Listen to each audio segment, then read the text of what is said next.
Picture Stockholm in 1932. Cobblestone streets wet from spring rain. Gothic architecture casting shadows across neighborhoods where gas lamps still flickered at night. A city caught between the old world and the new, where folklore and modernity walked hand in hand through the same dark alleys. It was a time when people still whispered about vampires, not as fiction, not as entertainment, but as something that might actually exist in the shadows between what science could explain and what the human heart feared. April 30th, 1932, Walpurgis Night, the Swedish celebration of spring, but also an ancient night steeped in folklore about witches and dark magic. A night when tradition said the boundary between the natural and supernatural grew thin. On that night, in a small apartment in Stockholm's Atlas district, something happened that would give credence to the oldest superstitions. Something so bizarre, so grotesque, so utterly inexplicable that even now, more than 90 years later, nobody can fully explain it. A woman would be murdered, but not just murdered, drained, consumed, left in a state that would cause hardened police detectives to wonder if perhaps the old stories were true after all. Her name was Lili Lindström. She was 32 years old, and what happened to her would become Sweden's most haunting unsolved murder. The case that would come to be known as the Atlas Vampire. Here's where I need to stop and ask, where are you right now? What city are you in? What time of day or night is it as you listen to this? Because this story I'm about to tell you happened during a specific time, late evening turning into early morning on Walpurgis Night, 1932. And there's something about knowing when and where you're hearing it that connects us across time. Drop your location and the time in the comments. Subscribe to this channel if you love mysteries that have never been solved. Like this video, share it with someone who appreciates Gothic true crime. Turn on notifications because this is a story you won't want to miss a single chapter of. Now let me take you back to Stockholm, to the Atlas district, to an apartment building where two women lived, both working in the world's oldest profession, both looking out for each other in a city that could be dangerous for women like them. One of them would die horribly, the other would be the last person to see her alive. And between them, on that Walpurgis night, a mystery was born that would never be solved. The Atlas district of Stockholm in 1932 was not a wealthy neighborhood. It was part of Väsastan, an area that had once been industrial but was transforming into a residential quarter. The buildings were neo-Renaissance style, beautiful in their architecture but modest in their accommodations. The apartments were small, dark, cramped. Most had no running water in the units themselves. Residents shared communal bathrooms down hallways. Privacy was a luxury few could afford, but it was exactly this kind of neighborhood, working class, transient, where people minded their own business, that made it perfect for women like Lili Lindström and her friend Minnie Jansen. Both women were sex workers, but not the kind who walked the streets. They were what, in 1932, was called call girls. They worked from their apartments. Their clients contacted them, usually through intermediaries or word of mouth, and came to them. It was safer than street work, more discreet, more controlled. Lili lived at Sankt Eriksplan 11, a building that still stands today. Her apartment was on an upper floor, small, one room that served as bedroom, living space, and place of business. But Lili had something special, something that made her stand out from other sex workers in Stockholm at that time. She had a telephone. In 1932, having a private telephone was rare. Most people didn't have them. They used public phones or had messages delivered. For a sex worker to have a personal telephone line in her apartment was almost unheard of. This told you something about Lili. She was successful. She had regular clients. Clients who could afford to pay well enough that she could afford luxuries like a phone line. Minnie Jansen lived in the same building, one floor below Lili. They were friends. More than friends, they were each other's safety system. Because no matter how controlled and safe their work seemed compared to street walking, it was still dangerous. They were still inviting strange men into their private spaces. Men who could be anyone. Men who might want to hurt them.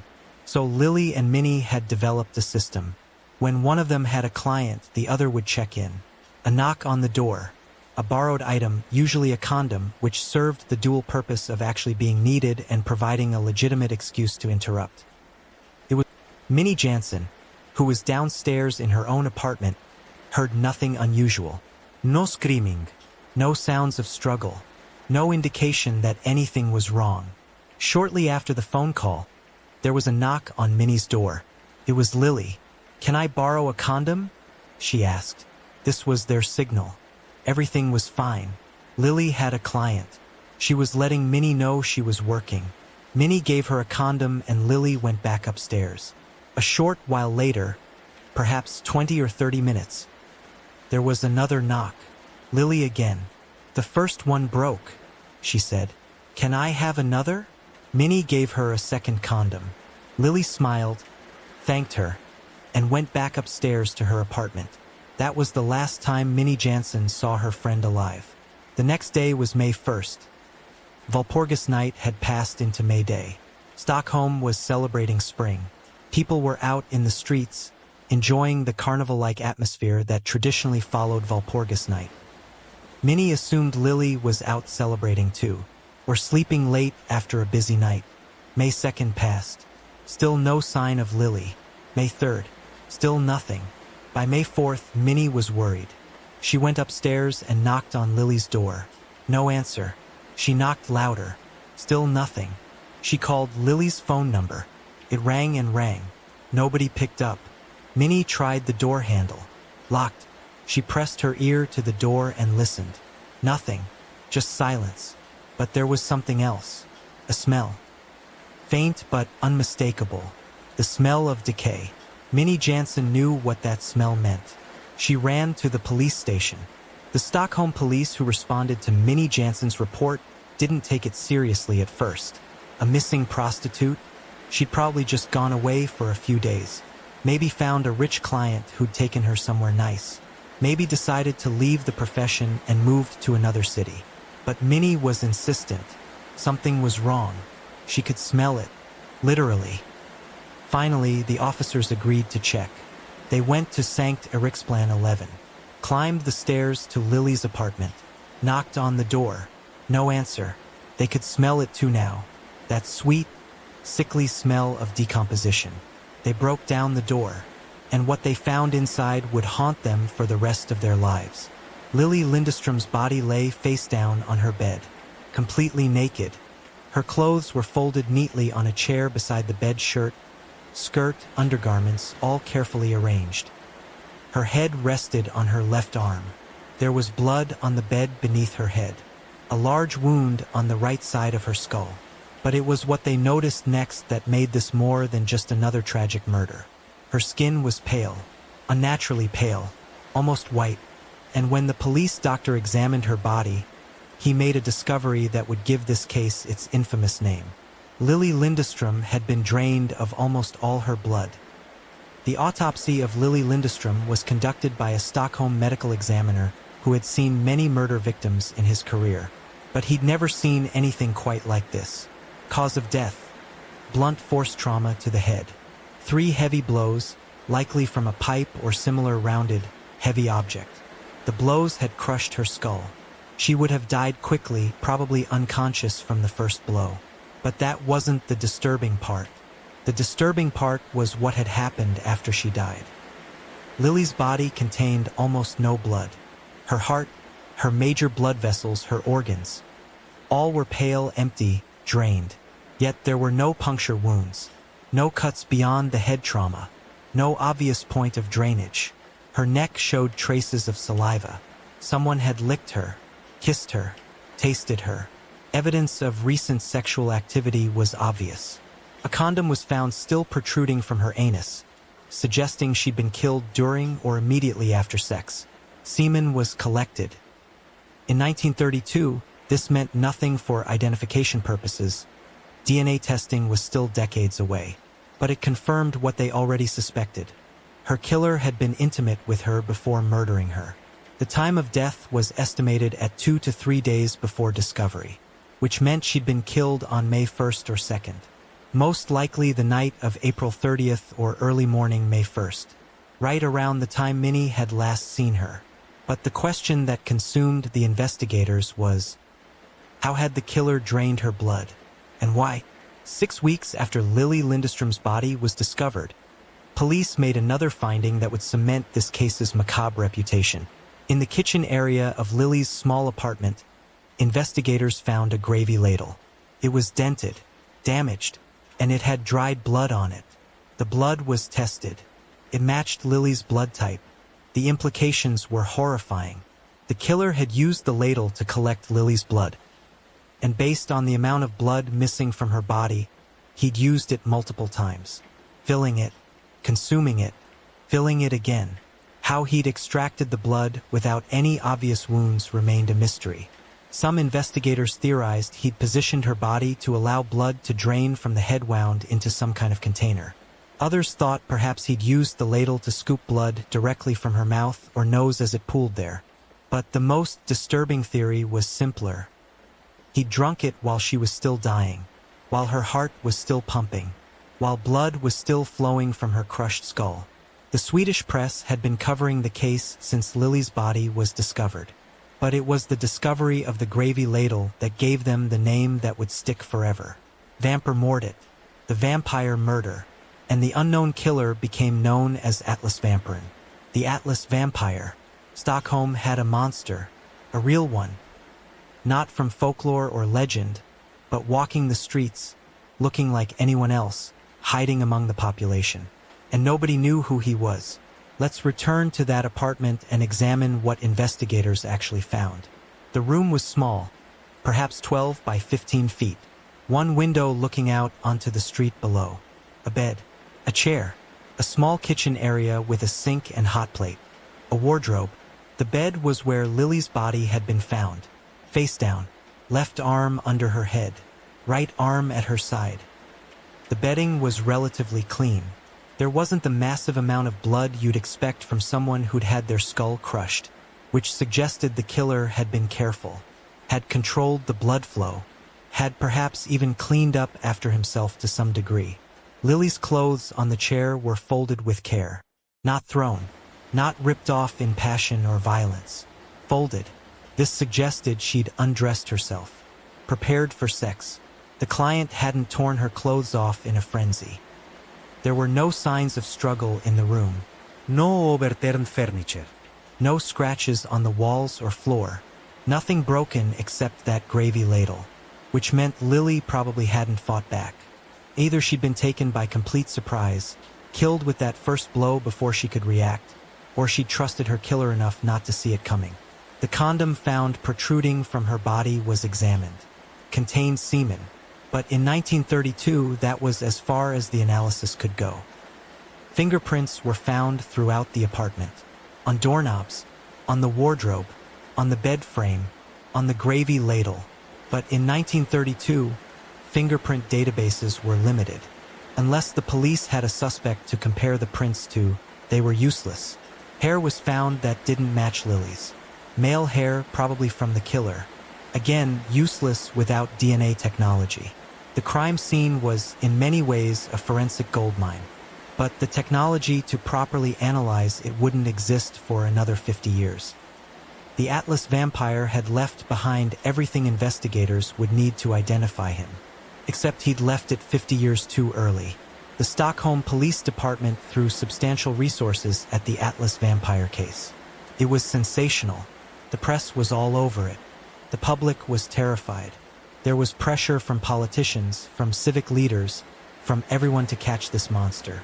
Detectives began interviewing everyone in the building at Sankt Eriksplan 11. Had anyone seen a man entering or leaving Lily's apartment on the night of April 30th or morning of May 1st? No. Nobody had seen anything unusual. Had anyone heard anything? Screaming? Sounds of struggle? Heavy footsteps? No. The building had been quiet that night. How was that possible? How could someone murder a woman, spend time draining her blood, and leave without anyone noticing? The answer probably lay in the nature of the building and the neighborhood. People in the Atlas district minded their own business. They didn't ask questions. They didn't spy on their neighbors. And on Walpurgis night, many people were out celebrating. The building may have been emptier than usual. The investigators moved on to interviewing Lily's known clients. Minnie Jansen provided names, descriptions, details about men who'd visited Lily regularly. Each one was tracked down, interviewed, their whereabouts on April 30th verified. Some had alibis, some didn't. But none of them seemed likely suspects.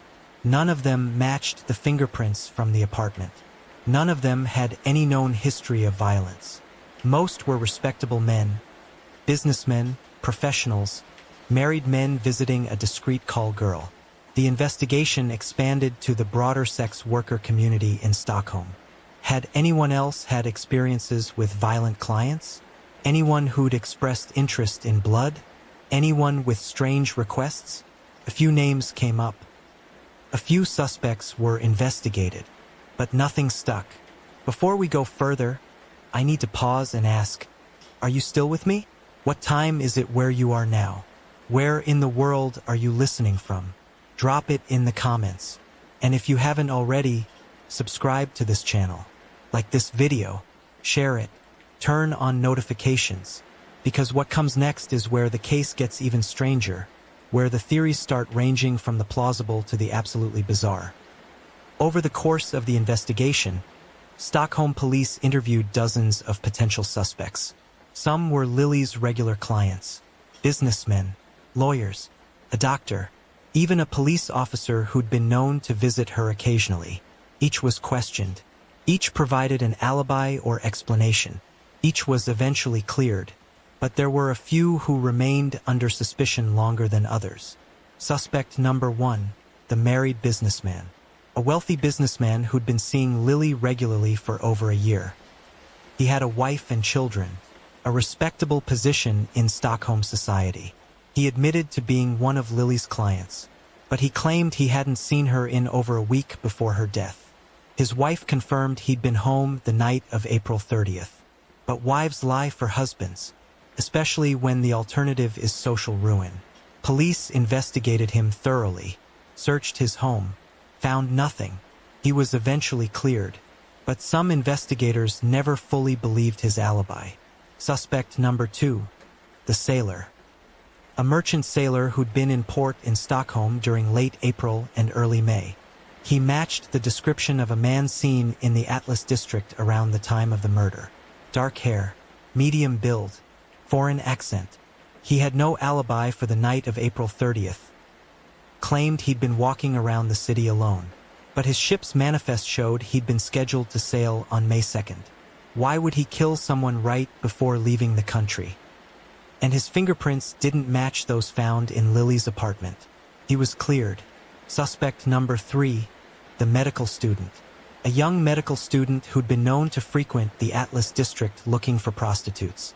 He had knowledge of anatomy, access to medical instruments, an interest in blood and bodies.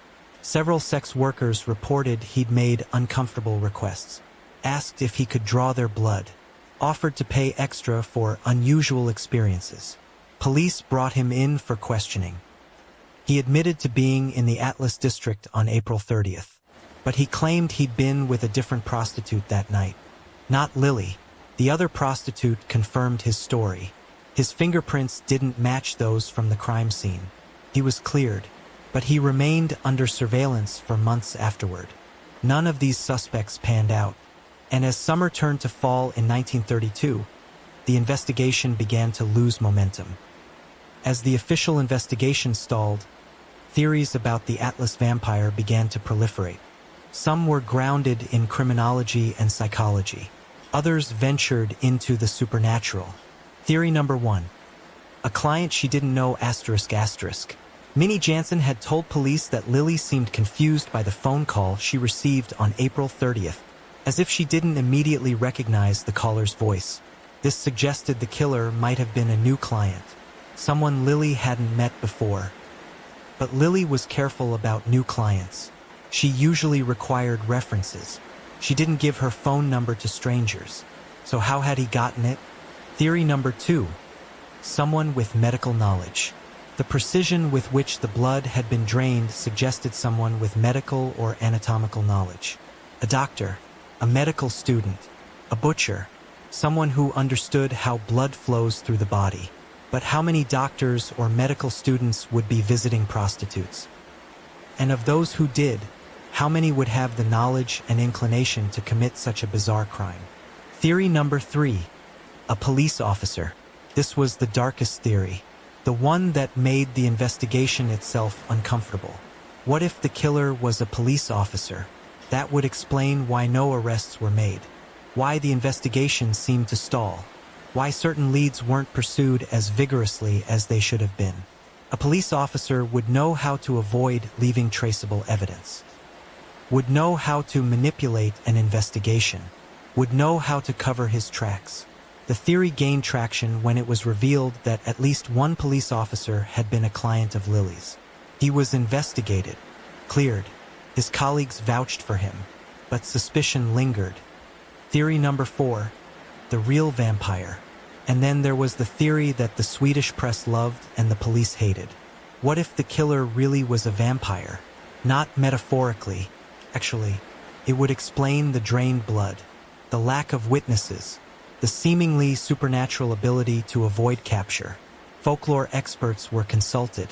They noted that Walpurgis Night was traditionally associated with supernatural activity, that vampires were said to be most active during liminal times, transitions between seasons, between day and night.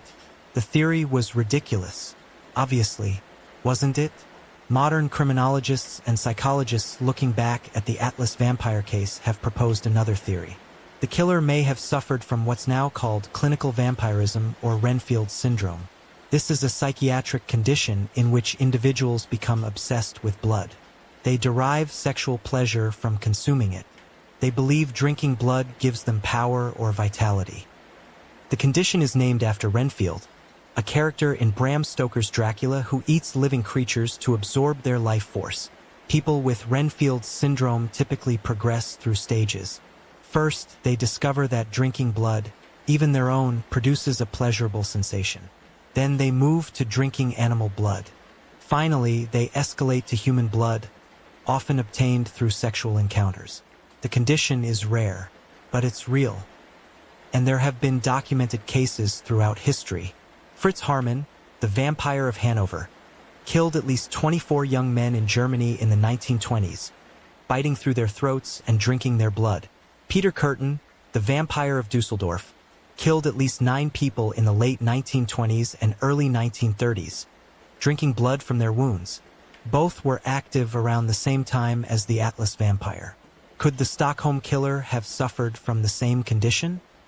It would explain the blood drinking, the apparent sexual component, the lack of further similar crimes. Perhaps he satisfied his urges with that one incident and then controlled them afterward. Or perhaps he died shortly after. Illness. Accident. Suicide from guilt. We'll never know. By 1933, the Atlas vampire investigation had essentially gone cold. Police had interviewed hundreds of people, followed dozens of leads, spent countless hours analyzing the crime scene and evidence. But they had no suspect. No arrest. No conviction. The case file was moved to the Unsolved Murders section, where it remained for decades. Periodically, a new detective would pull the file, review it, try to find something previous investigators had missed. But the evidence from 1932 couldn't yield the secrets it held. Not without modern forensic technology. The fingerprints remained unmatched. The hair samples sat in evidence bags, useless without DNA analysis. The semen samples degraded over time. By the 1960s, most of the original investigators had retired or died. The witnesses who'd been interviewed in 1932 were old or deceased. Any chance of solving the case through traditional detective work was gone. The Atlas vampire had won, had gotten away with murder, had disappeared back into whatever darkness had spawned him. But the case never truly died. It lived on in Stockholm folklore, in late-night conversations, in the collective memory of a city that had once been terrorized by a monster it couldn't catch. Today, if you visit Stockholm's police museum, you can see evidence from the Atlas vampire case on display. There's a glass case containing items from Lily Lindeström's apartment.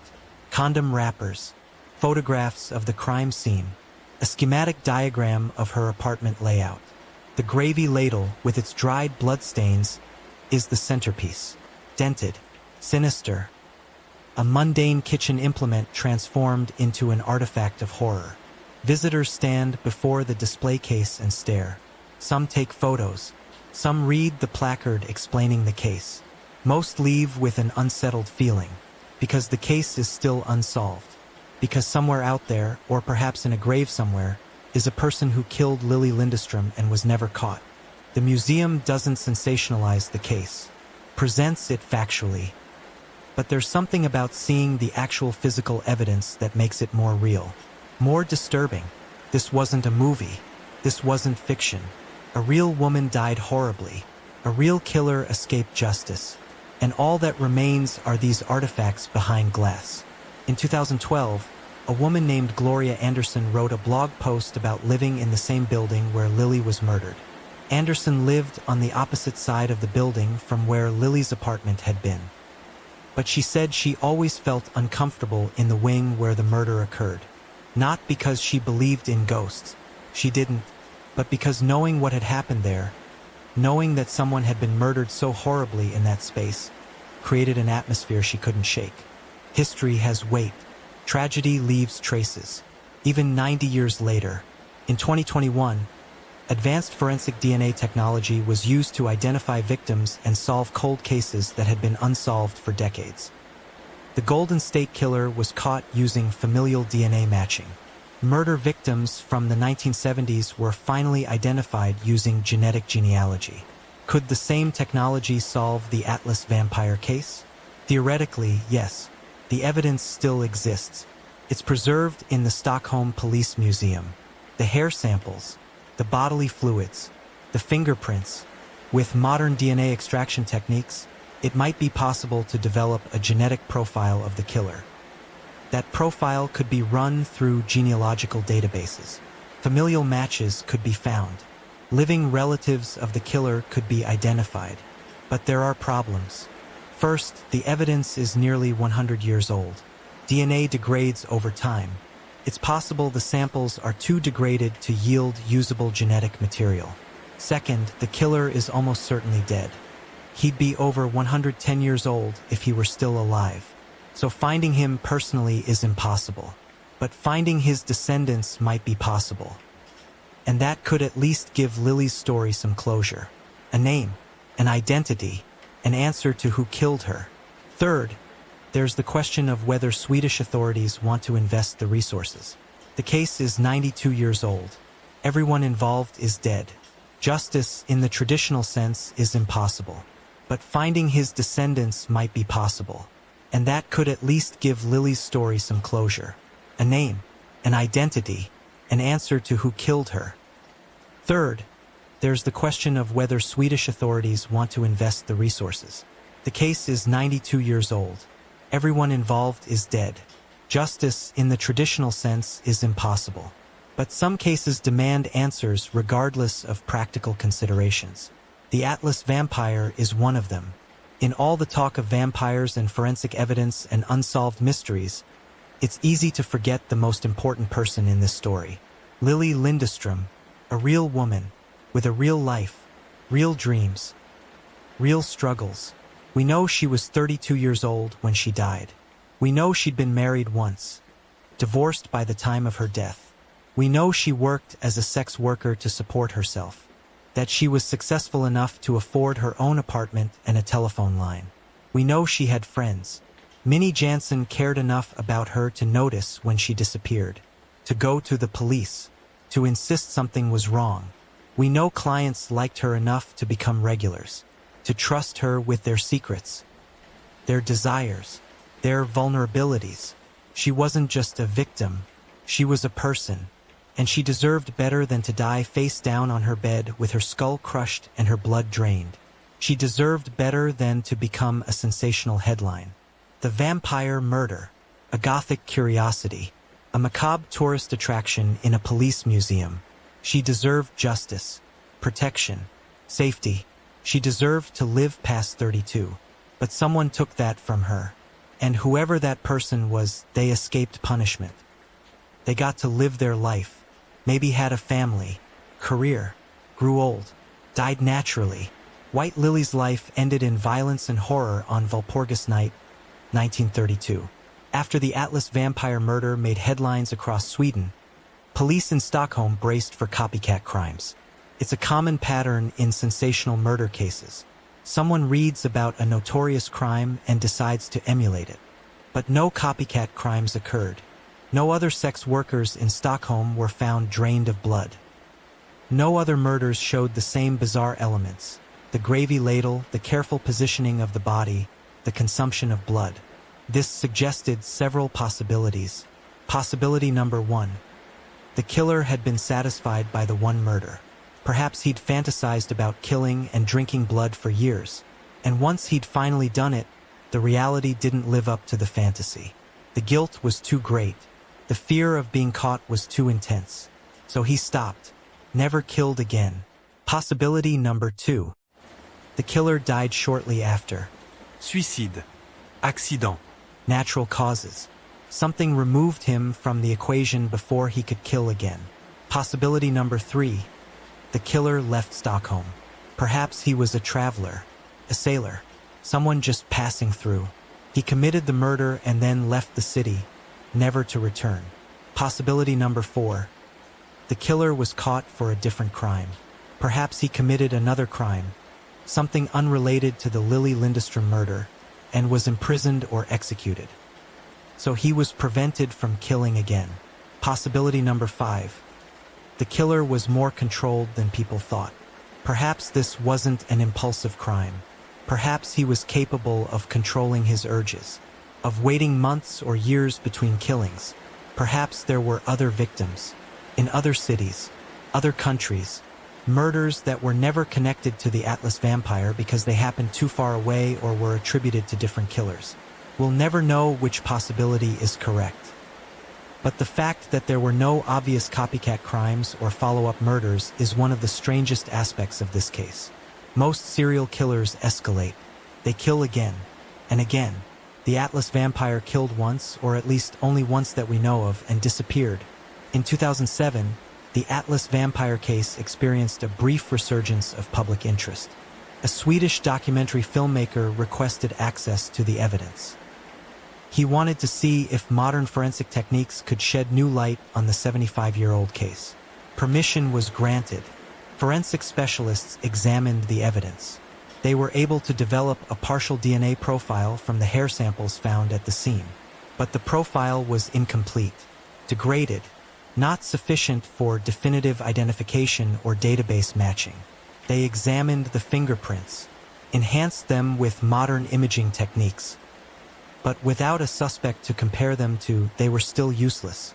They analyzed the bloodstains on the gravy ladle, confirmed it was Lily's blood, but that was already known. The conclusion: the evidence was valuable but limited by its age and the lack of a suspect to compare it against. Unless someone came forward with new information, a family story, a confession from a relative, something, the case would remain unsolved. That was in 2007. It's now 2025. Another 18 years have passed. The evidence continues to age. The possibility of solving the case continues to diminish. But hope never entirely dies. The Atlas vampire case has had a lasting impact on Swedish culture and true crime history. It's referenced in crime fiction, TV shows, podcasts, YouTube videos. Musicians have written songs about it. Swedish musician Erik Malmberg released an instrumental track in 2007 titled Till min Av Lili Lindström, in memory of Lili Lindström. The case appears in lists of the world's most mysterious unsolved murders. The Sweden's most famous cold case. They're Jack the Ripper, their Zodiac killer. But unlike Jack the Ripper or the Zodiac, who killed multiple people over extended periods, the Atlas vampire's infamy comes from a single, bizarre murder. That singularity is part of what makes it so haunting. One night, one victim, one inexplicable crime, and then nothing. Silence. As if the killer materialized, committed this grotesque act, and then dematerialized back into the void. The case has also influenced how Sweden handles cold cases. The preservation of evidence from the Atlas vampire murder, keeping it displayed in the police museum rather than destroying it or filing it away in forgotten storage, set a precedent. Other cold case evidence is now carefully maintained, with the hope that future technology might provide answers that current technology cannot. The Atlas vampire taught Swedish law enforcement an important lesson. Never give up on the unsolved, because you never know when a breakthrough might come. After more than 90 years, these questions remain. Who was the killer? A client Lily knew? A stranger who'd somehow obtained her phone number? Someone from the building? A random psychopath who happened to choose her? Why did he drain her blood? Sexual gratification? Mental illness? A genuine belief he needed blood to survive? A ritual or occult practice? How did he drain her blood so thoroughly? The medical examiner said there were no significant puncture wounds beyond the head trauma. So how did he extract nearly all her blood? Why the gravy ladle? Was it premeditated? Did he bring it with him? Or was it improvised? Did he grab it from Lily's kitchen in the moment? Why did he never kill again? Or did he and we just don't know about it? Could the case ever be solved? With modern DNA technology, is there still a chance? Or has too much time passed? These questions have haunted investigators, journalists, and true crime enthusiasts for nearly a century. And unless new information comes to light, a deathbed confession, a family secret revealed, a breakthrough in forensic technology, they'll remain unanswered forever. Lily Lindström died on Walpurgis Night, 1932, in a small apartment in Stockholm's Atlas district. Her killer was never caught, never identified, never brought to justice, but her story has endured.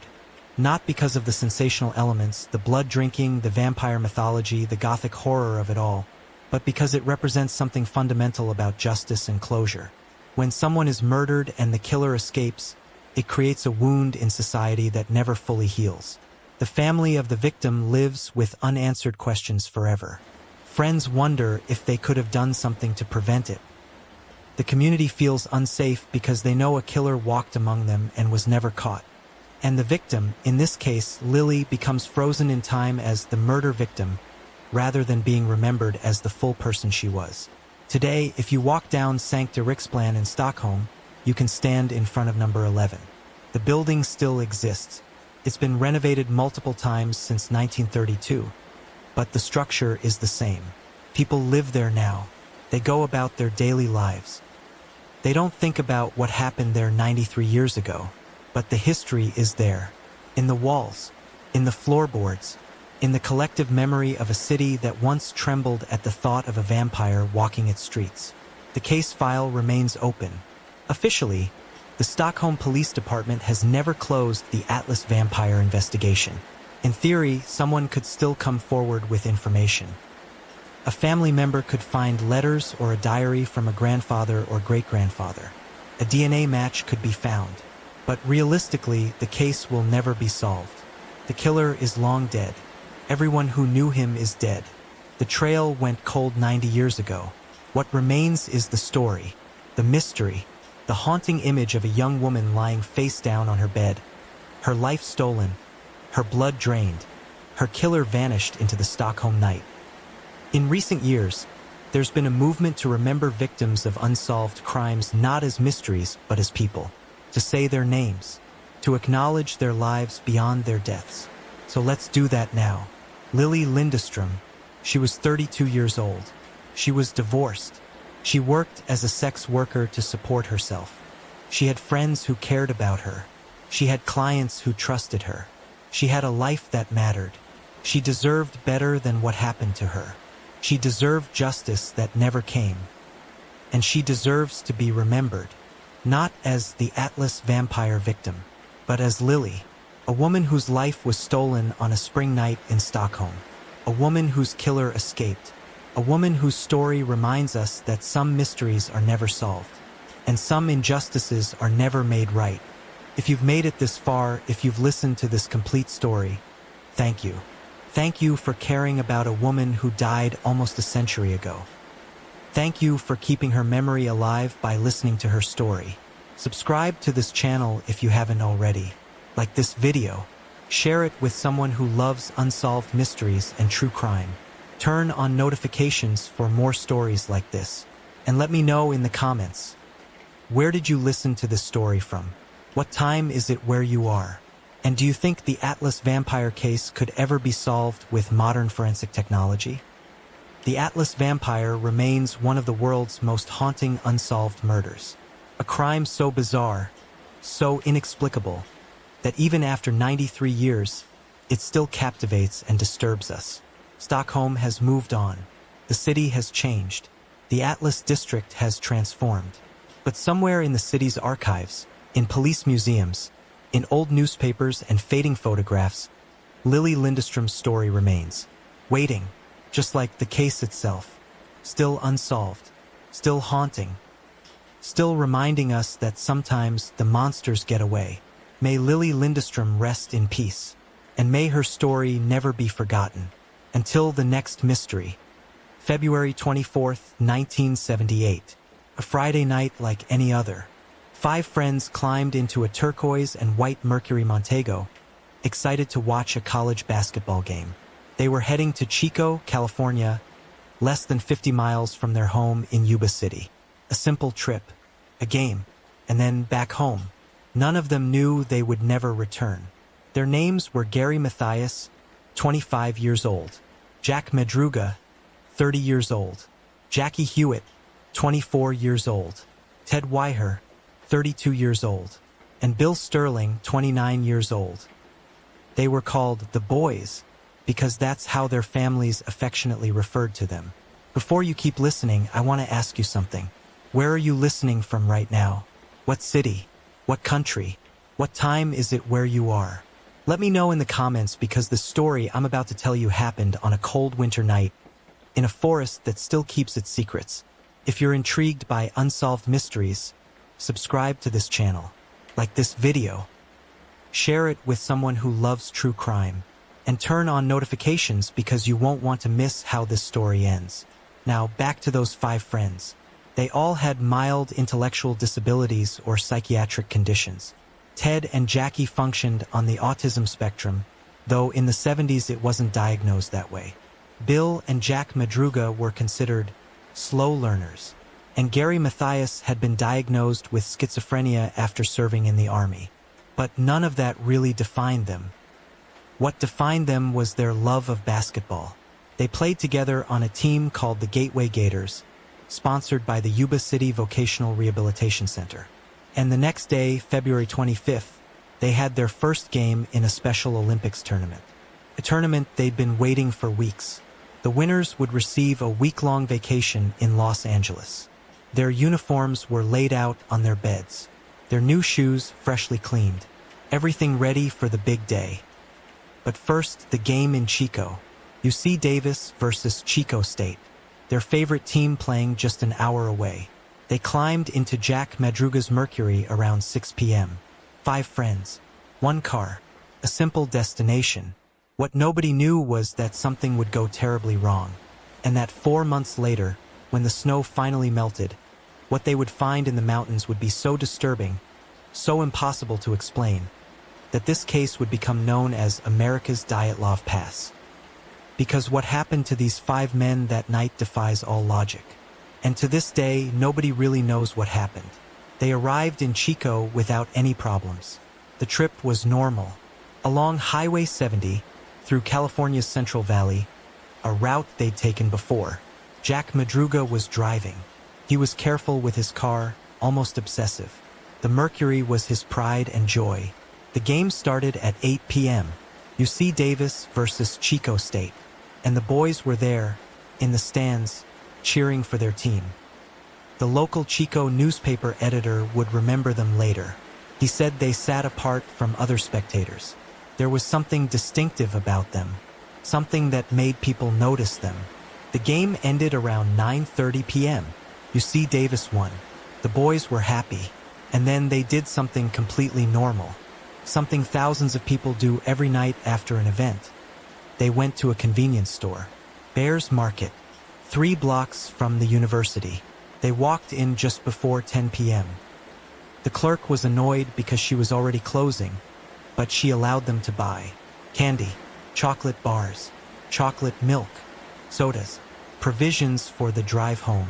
The clerk watched them leave, watched them get into the turquoise and white Mercury, watched them drive away heading south, toward Yuba City, toward home.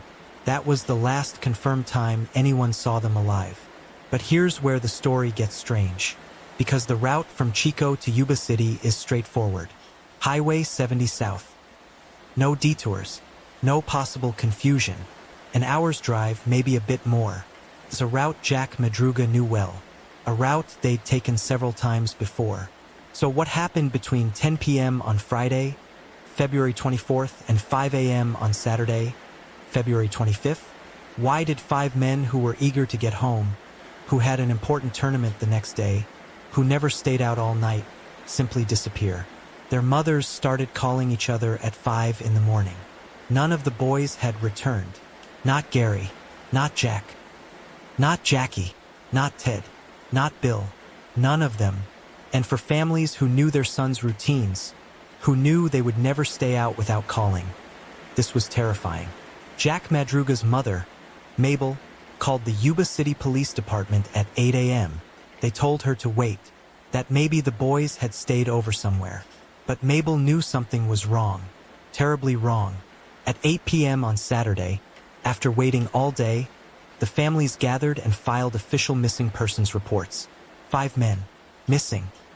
Police issued an alert, described the 1969 turquoise and white Mercury Montego, asked the public to report any sightings.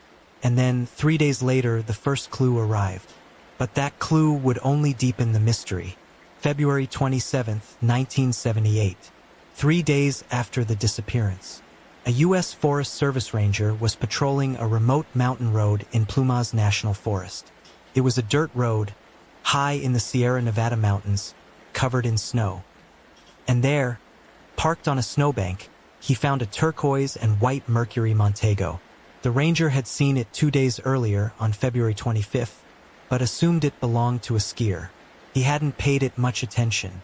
But now, 3 days later, the car was still there. Not moved. No signs of life around it. He called the authorities. The location of the car was disturbing. It was on the Oroville-Quincy Highway, about 70 miles east of Chico, completely in the opposite direction from Yuba City. Completely off route.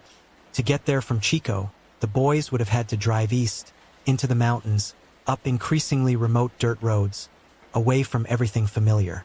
Why? When investigators examined the car, what they found was even more puzzling. The Mercury was in perfect working condition. The engine was fine. The tires were fine. There was a quarter tank of gas. Enough to drive for hours. The car was stuck in about 6 inches of snow. Nothing serious. 5 grown men could have easily pushed it out, but instead they'd abandoned it. The doors were unlocked. One window was slightly open. The snacks they'd bought at Bears Market had been consumed. The wrappers were in the car, but the men weren't there. And strangest of all, the car keys were missing. Investigators began to search. They tracked the area around the car. They looked for footprints in the snow. They looked for signs of struggle, of violence, of anything that would explain why the men had left a perfectly functional vehicle in the middle of the snowy mountains. They found nothing conclusive, but a witness came forward with a story that, if true, made everything even more terrifying. His name was Joseph Shans, and what he saw that night on the mountain would change everything. Joseph Shans was 55 years old. He was a cardiologist from Yuba City who owned a cabin in the mountains near where the Mercury was found. On the night of February 24th, Shans had driven toward his cabin, but his car got stuck in the snow on the gravel road, not far from where Madruga's Mercury would later be found. And then, while trying to free his car, he suffered a heart attack. What happened next, according to Shans, was so strange that investigators weren't sure if they could believe him. Shans said that around 11:30 p.m., while lying in his car recovering from the heart attack, He saw headlights approaching from behind him. Two vehicles. One was a car. The other was a pickup truck. The vehicles stopped about 20 feet from his car. Shans yelled for help, but the vehicles immediately turned off their lights. Then he heard voices, whistling, the sound of people moving around in the darkness. And then, according to Shans, he saw something even stranger. He saw what he thought was a group of men, a woman, and a baby, walking in the headlights of another vehicle. He yelled for help again. The lights went off. The voices stopped.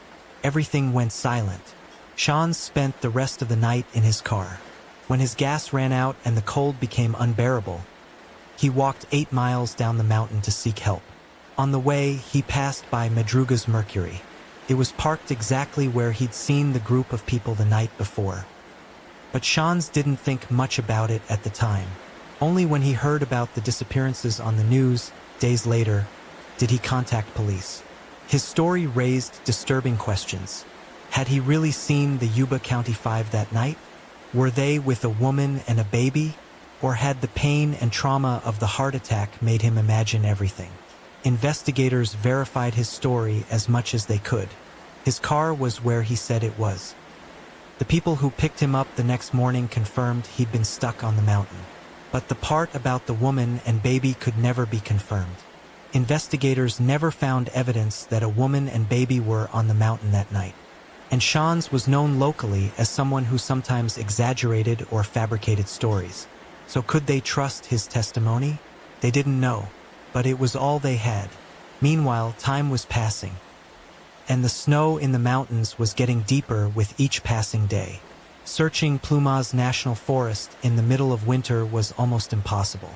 The snow was several feet deep in some areas. The terrain was treacherous. Temperatures dropped well below freezing at night. If the boys were out there, how long could they survive? Families prayed. Volunteers searched. Helicopters flew overhead when weather permitted. But they found nothing. February became March. March became April. April became May. And the snow began to melt. June 4th, 1978. More than 3 months after the disappearance. A group of motorcyclists was exploring trails in Plumas National Forest. They were in a remote area, about 19 miles north of where the Mercury had been found. They came upon a camp that the Forest Service maintained for firefighting crews during fire season. There were several trailers there, all locked up for the winter. One of the trailers had a broken window. The motorcyclists approached, and then they smelled something. Something terrible. Something dead. They opened the trailer door, and the smell hit them like a physical wall. Inside, on a bed, they found a body. It was wrapped in 8 sheets, rolled and tucked tightly around the body, covering everything except the lower legs. The body was in an advanced state of decomposition. But from personal items found nearby, a wallet with cash, a nickel ring with Ted engraved on it, a gold necklace. Investigators were able to quickly identify him. It was Ted Weiher. Ted Weiher, 32 years old, the biggest of the group, the gentle giant who always smiled at strangers. He was dead, and the circumstances of his death were completely baffling.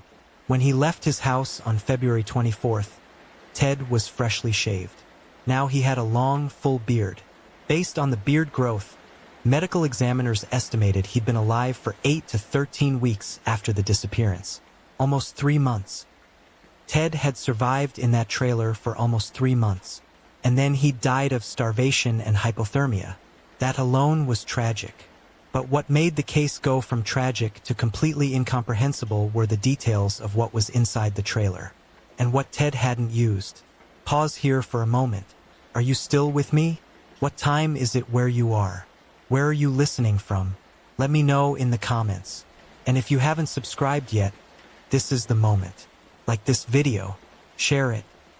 Turn on notifications, because what I'm about to tell you now is the part that makes this case truly one of the most disturbing in American crime history. When investigators fully examined the trailer where Ted Weiher died, what they found left them completely baffled. The trailer was fully stocked to survive. There was a fireplace, with firewood stored nearby, with matches, with paperback books and wooden furniture that could have easily been burned for fire. Ted never lit a fire. Not a single attempt. There was heavy forestry clothing, thick coats, boots, gloves, clothing that could have kept a man warm in the brutal cold of the winter mountains. Ted never put on the clothing. He was wearing a velour shirt and lightweight pants when he died. Inadequate for the weather. There was a propane tank connected to the trailer. A full tank that could have provided heat and fuel for cooking. All they had to do was turn on that gas, said Yuba County Lieutenant Lance Ayers to reporters. And they would have had gas for the trailer and heat. Ted never touched the propane tank. And then there was the food. In a storage shed outside the trailer, there were sea rations. Individual military rations, canned, pre-cooked, and ready to eat. There was enough food to feed 5 men for a year. Ted had opened 36 cans. He'd eaten something, but the vast majority of the rations remained untouched. And in a cabinet in the same shed, there was an even larger supply of dehydrated food. Enough to keep all the men alive for months and months. Ted never opened that cabinet. Why? Ted Weiher had lost between 80 and 100 pounds when he died. He weighed only 120 pounds. He had literally starved to death, surrounded by food. He had died frozen, with heat available just feet away. His feet were severely frostbitten, gangrenous. 3 toes on his right foot and 2 toes on his left foot had fallen off, and his shoes were never found. But in the trailer, investigators found Gary Mathias's sneakers, which suggested Gary had also been in the trailer. That perhaps he'd taken Ted's shoes, which were better for the snow, and left. But where to? The sheets tightly tucked around Ted's body suggested someone else had been there with him when he died. Ted couldn't have wrapped himself like that, not with the gangrenous feet he had. Someone had cared for him. Someone had tucked him in, and then left him. On a table beside the bed was a gold watch. The crystal was missing. Ted's family said it didn't belong to him.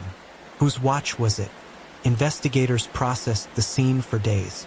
They took photographs. They documented everything. They searched for answers. But every answer generated more questions. And then, 2 days after discovering Ted's body, they found more bodies. June 6, 1978, 2 days after finding Ted. Search teams were combing the area between the trailer and where the Mercury had been found, about 19 miles apart. About 11 miles from the trailer, on opposite sides of the road, they found the remains of Jack Madruga and Bill Sterling, best friends, found separated by the road, both dead from hypothermia. Scavenger animals had been at the bodies. Of Bill Sterling, only bones remained. Of Madruga's body, more remained, but it too had been partially devoured by wildlife. Based on the location of the bodies, it seemed they'd never made it to the trailer. They died on the way, walking through deep snow without proper clothing, without appropriate shoes. Why hadn't they stayed with the car? Why had they walked toward the mountains, away from civilization, into a winter wilderness? 2 days later, on June 8th, they found Jackie Hewitt. His father, who had insisted on joining the search despite police telling him not to, was the one who found Jackie's jacket. When he picked it up, Jackie's spine fell out of the jacket. Jackie's remains were found about 2 miles northeast of the trailer, which suggested he may have made it to the trailer with Ted and Gary, but then left. Why? Was he looking for help? Did he get lost? Now they had 4 bodies. Ted, Jack Madruga, Bill Sterling, and Jackie Hewitt. All dead. All in circumstances that made no sense. But one man was missing. Gary Mathias, 25 years old. Army veteran. Diagnosed with schizophrenia but stable on medication. Gary Mathias was never found. Not his body. Not his bones. Not any sign of what happened to him. Investigators searched for weeks more. They combed the forest. They followed every lead, every theory. But Gary Mathias had completely disappeared. And with his disappearance, any possibility of truly understanding what had happened that night disappeared. Because Gary was the only one in the group who had survival experience. The only one who'd served in the army. The only one who would know how to use a military P-38 can opener to open the sea ration cans. and investigators believed Gary had been in the trailer with Ted, based on the opened cans and the sneakers he left behind. So what happened to Gary Mathias? In the months and years that followed, countless theories emerged about what happened to the Yuba County Five. Theory 1. They got lost ***. Maybe after the game they took a wrong turn. Maybe they wanted to visit Gary's friends in the small town of Forbestown and got confused near Oroville, which put them on the mountain road. But this theory had problems. Jack Madruga knew the area well. He'd driven to Chico many times, and the route from Chico to Yuba City was incredibly straightforward. There were no confusing turns. Plus, they continued driving up the mountain for miles and miles, going deeper and deeper into the wilderness. At some point, they would have known they were going the wrong way. Theory 2. Gary Mathias had a psychotic episode ***. Gary had schizophrenia. He was on medication, but his medication was at home. If he'd forgotten it after a day without it, he might have started experiencing paranoia or delusions. Maybe he convinced the others they were being followed, that they needed to hide in the mountains, and the others who trusted Gary followed him. But this theory also had problems. Nobody at the basketball game or at the convenience store noticed Gary acting strangely, and his doctors considered him one of their most outstanding success cases. He was highly functional on his medication. Plus, his friends weren't stupid. If Gary had been having an obvious episode, they would have known something was wrong. Theory 3.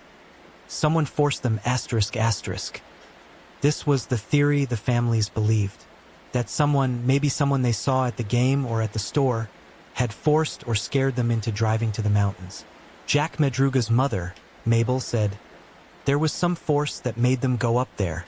They wouldn't have run off into the forest like a flock of quail. We know very well someone made them do it." Ted Weiher's sister-in-law suggested, "They saw something at that game in the parking lot. They could have seen it and not even realized they saw it." There was a report from a woman who owned a store in the small town of Brownsville, 30 miles from where the car had been abandoned.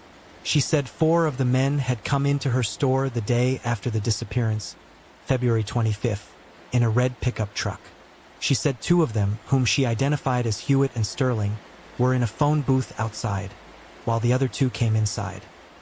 She said she immediately noticed they weren't from the area because of their big eyes and facial expressions. Police considered her a credible witness and took her account seriously.